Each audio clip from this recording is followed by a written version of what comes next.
Hello guys, in this video we are going to cover the second part of this chapter B5, that is current and circuit.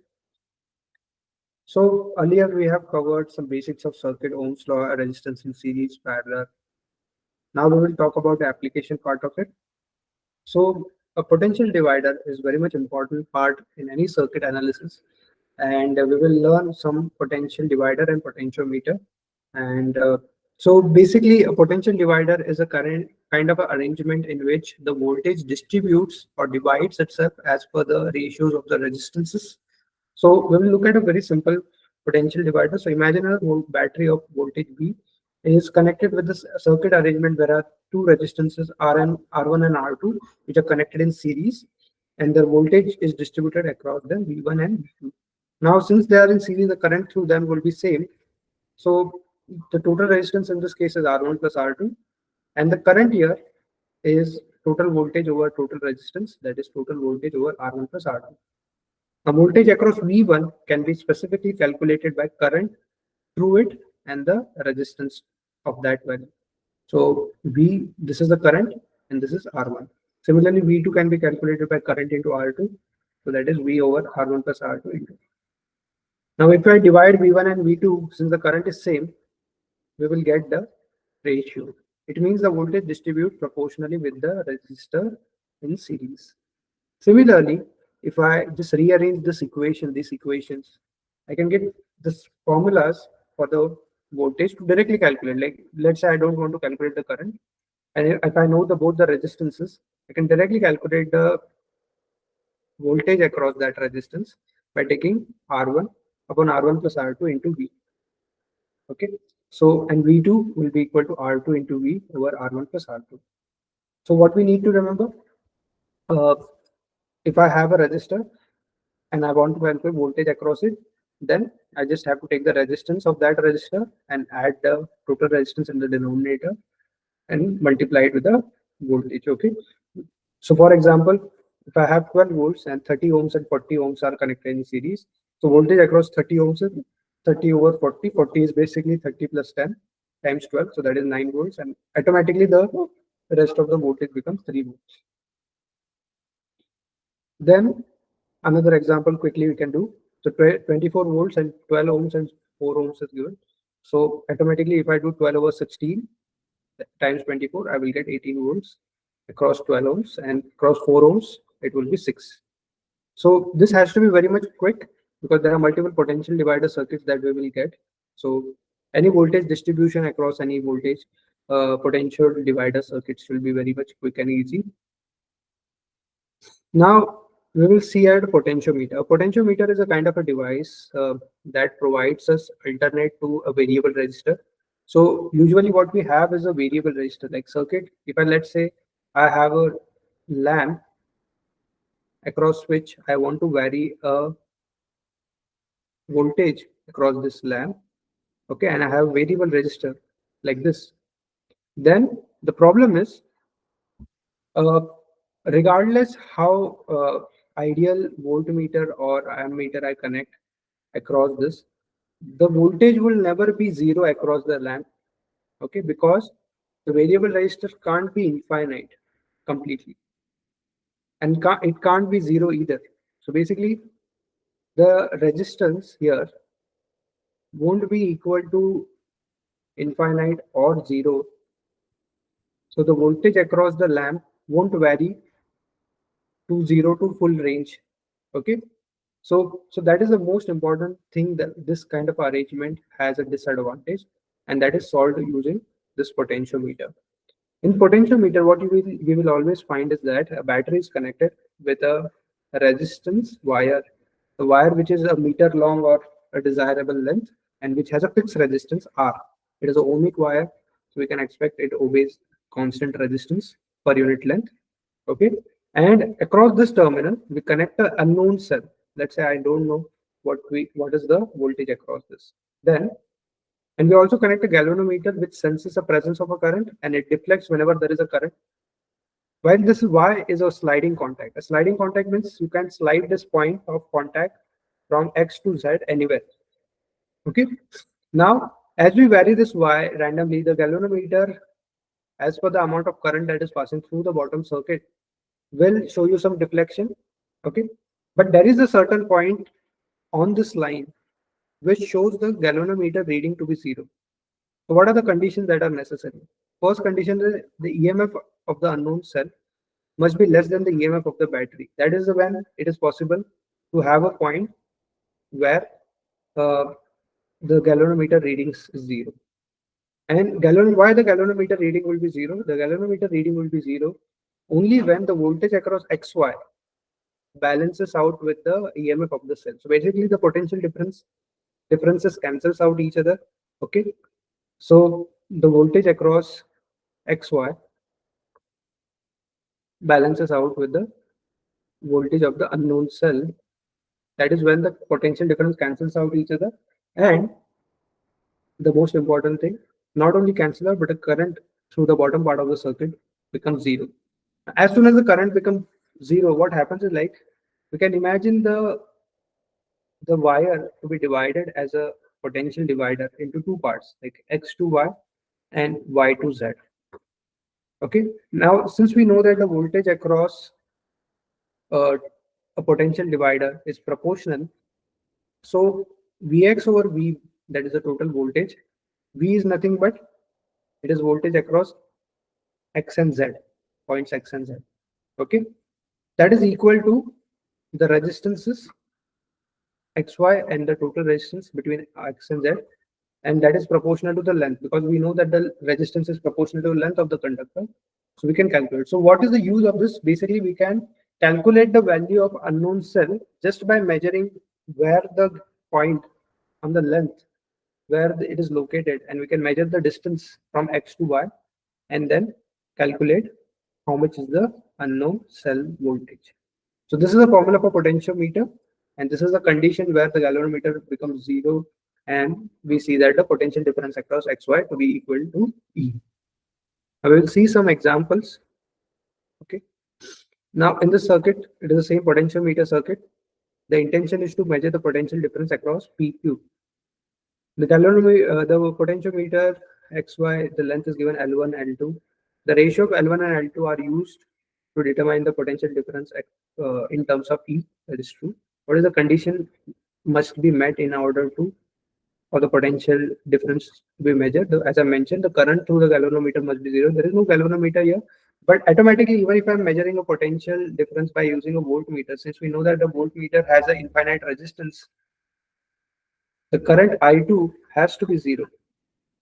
Okay, so the I1 can't be zero, then there won't be any potential difference across the wire itself. Okay, so the correct answer is I2 must be zero. Okay, the resistance of the external circuit must be zero. It doesn't matter. Okay, because if it is zero, then all the current will flow through it, so it won't measure any potential difference clearly. Okay, so potential difference across YZ must be zero. It doesn't matter. YZ means basically they're asking potential difference across YZ is zero. Need not to be necessary. Okay, because the voltage is greater and this EMF is distributing itself in two different parts across Y, so it can't be zero across YZ if it is non-zero length. Okay, so this is the answer for this question. Another question we will think of is like a potentiometer circuit is used to investigate the electromotive force. Okay, and same type of arrangement that we have given. Now, here we can see that the EMF of the cell is given as 0.5 volts. Okay, the cell has internal resistance negligible and EMF is 2 volts. Okay, this unknown cell is given as 0.5 volts. Okay, and we have to express the length of QP in terms of QR. Now we know that EMF of the unknown cell over the voltage of the battery should be equal to the length of QP over QR. Okay, correct? So this will be 0.5 and this is 2. So length of QP should be equal to 1.4 times QR. So this is 1.4. Okay, so the correct answer is this. So these are the basic problems that we can expect. Another one more concept is internal resistance. So imagine the resistance. What is the internal resistance? Usually the batteries are not ideal. there is some kind of a resistance or the obstacles offered by the material of the battery to the flow of charge, and that causes the energy losses across the terminal of the battery. So no matter how much the battery is capable of producing EMF, some energy of that will be lost across the battery itself to overcome its own material, okay, before it comes out in the circuit. So to understand EMF and how to measure EMF and internal resistance, because we have a circuit arrangement. So to a battery, let's say we don't know what is EMF or internal resistance, which is always connected in series with the negative terminal of the battery. Always this kind of arrangement will be seen in any problems we will see. Then let's say I have connected a battery to an external resistance R dash, and there is a switch, and we are measuring the current passing through it and the voltage across it. Now, in that case, when the switch S is open, the voltmeter measures EMF E. Okay. Why it will measure EMF E? Because you can see that when the switch is open, there is no current flowing through this. So, and the terminals of the voltmeter are directly connected to the terminal of the battery. Okay. So it will measure directly the potential difference across the terminal of the battery, that is E. Okay. So that will be EMF without the internal resistance and internal resistance. Okay. Then when the switch is closed, the voltmeter will measure the voltage across the external resistance R, and simultaneously it is also measuring the potential difference across the terminal of the battery. And when I say terminal of the battery, I refer to these points. Okay, so these points are connected. So the voltmeter reading is same. This is called as terminal voltage. So the V is equal to IR is equal to E minus I R. Now, how do we understand this? The capital V represents voltmeter reading. It is also the terminal voltage and also the voltage across the external resistance. Okay, that is capital I into R. But we can see that if I want to measure potential difference across this point, let's say the current flowing through is 3 amperes and the value of internal resistance is 2 and the EMF is 9 volts. In that case, what will be the potential difference across these 2 points if I want to measure? Then you can see that the voltage across this internal resistance will be just I into R. So that will be 3 into 2. That will be 6.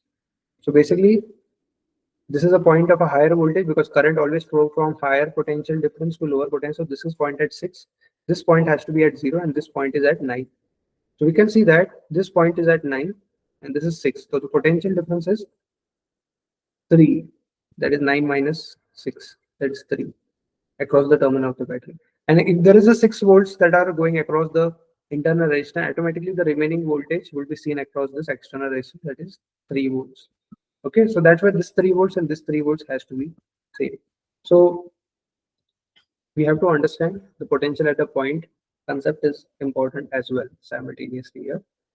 Okay, so you can ignore those values. Yes.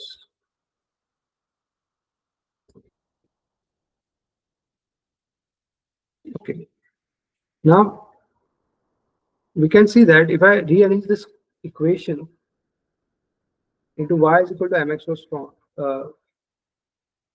So m is the negative slope we will get, because if I plot a current versus voltage graph, I will get a negative gradient where the y-intercept represents EMF and the slope represents negative internal resistance. So usually what we do in the real life to determine internal resistance and this, we continuously vary the R, okay, and measure the different value of current and voltage across it. And then from the graph, we determine using this. And look at few examples. So in this example, the circuit contains the battery of E and internal resistance is R, and they are connected with a resistance of 2.5 ohms. Now this current in each one of the resistors is 0.8 amperes, which expression or gives us the value of internal resistance. Okay, so how do we do this? So basically, we need to understand that 0.8 amperes and 2.5 ohms is given. So voltage across this resistor will be 0.8 times 2.5. That will give me 2 volts. So and this 2.5 both are parallel to each other. So voltage across this is 2.5, 2 volts. So automatically the voltage, if E is the total EMF that is available, the voltage across this will be as since both of this entire arrangement is in series with this resistor, you can see that this will be E minus 2 volts. Okay. Then the current, regarding current, we can find the current as well. So current here is 0.8 amperes. And since the voltage is same, so current here also it will be 0.8 amperes. Now both current add up to 1.6 amperes. And that 1.6 ampere passes through this. So the correct answer is this. The voltage, the current is 1.6 ampere and the voltage is E minus 2. Okay. Similarly, if we look at another example, there is a potential meter combination with the internal resistance. So internal resistance is given as 0.5 ohms. The EMF is given as 1.5 volts. And they have given us the length where the galvanometer reading is 0. So galvanometer reading is 0 at this length, 0.64 meter. Okay. And we know that we have to calculate the unknown value EMF. Now from the potential, we can calculate the unknown EMF, which is equal to voltage across XZ. This. Okay. Now the voltage across XZ is proportional to the length, resistance of XZ, which is proportional to the length. Now this is Vxy, the voltage across this total voltage. If I take Vxy, okay, and the resistance is also xy, and the length we have to take the length y. So xz, and this is xy. So here we can get the ratio of Vxz. That is, Vxz is nothing but unknown EMF over Vxy is equal to the length is 0.64 and the total length is 0.96. Now, how to determine voltage Vxy? Now, Vxy can be determined by understanding one important fact is that the total resistance of this wire is also 0.5 and this is also 0.5. This wire entirely, the values of X and Y, the wire entirely is in series with the R, internal resistance, that is 0, and then it is connected to the battery. Okay, so we need to understand that they are both in series and across both of them, the voltage will be distributed equally.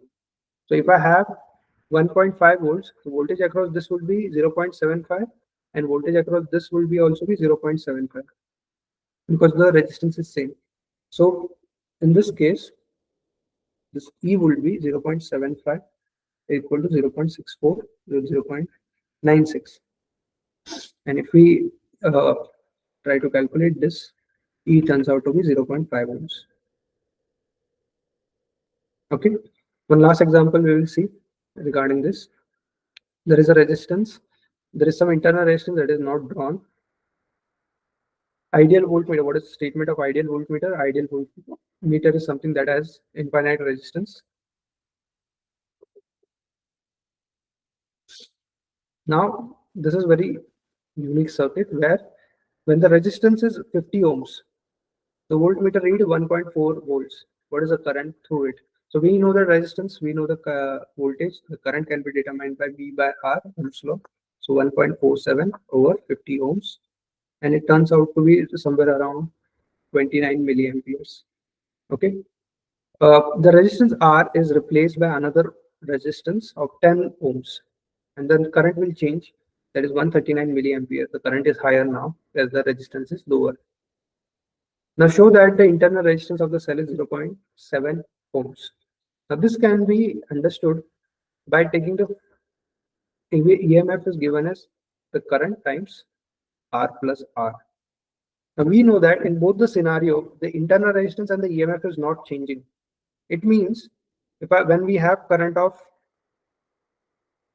139 milliamperes, that is 139 into 10 to minus 3, and the resistance was 10 ohms along with the same internal resistance, the EMF is same.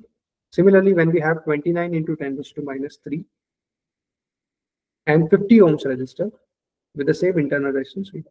So when we solve this equation, we will get R is equal to 0.7 ohms. And substituting in any equation, we can get the EMF as well. Okay, so this is how we do those kind of problems. Okay, so we have this much is the only part that is there in B5. Okay, so thank you guys.